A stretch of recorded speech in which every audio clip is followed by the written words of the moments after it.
It's a train accident that takes 6th place in our ranking. The disaster occurred in the Maurienne Valley in France in 1917.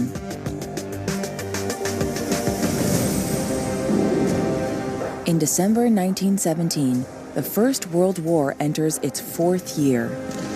The conflict is incredibly violent. The troops are exhausted by bloody and incessant fighting. At the time, France is undoubtedly the country that's suffering the heaviest cost of the war. Troop morale is plummeting. General Émile Fayolle, commander-in-chief of the French forces in Italy, offers 2 weeks of rest to the soldiers in 2 of his divisions. On the night of December 12th, an Italian military train leaves the city of Vicenza in northern Italy, bound for Chambéry in eastern France. On board are nearly 1,000 soldiers. After crossing the Alps through Mont-Cenis Tunnel, the train arrives at Modane Station, where it stops for an hour to let other trains pass. At 350 meters long and weighing over 500 tons, the train is huge, slow, and very unwieldy. Only 3 of its 19 cars are equipped with compressed air brakes. The others have manual braking systems and 7 operators on board to operate them. Such a heavy train should have been hauled by 2 locomotives, but the second had been requisitioned for the war. At 11:15 p.m., the train leaves Modane and begins its journey towards the valley. As it travels, the tracks begin to slope, and the train, propelled by its enormous weight, starts picking up speed.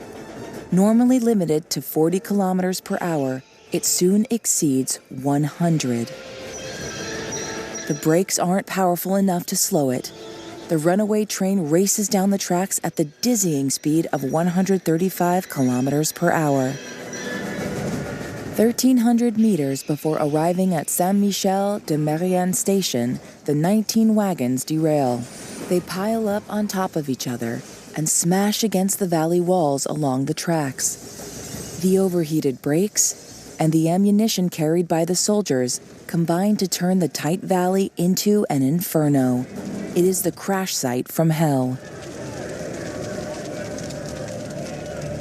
Rescue teams are forced to wait until the next day for the fire to be under control before they can discover the extent of the disaster. Eventually, they recover 424 identifiable bodies from the wreckage. 135 other victims are too badly burned to ever be identified. A further 37 will be found scattered along the tracks. More than 100 other victims will ultimately succumb to their injuries.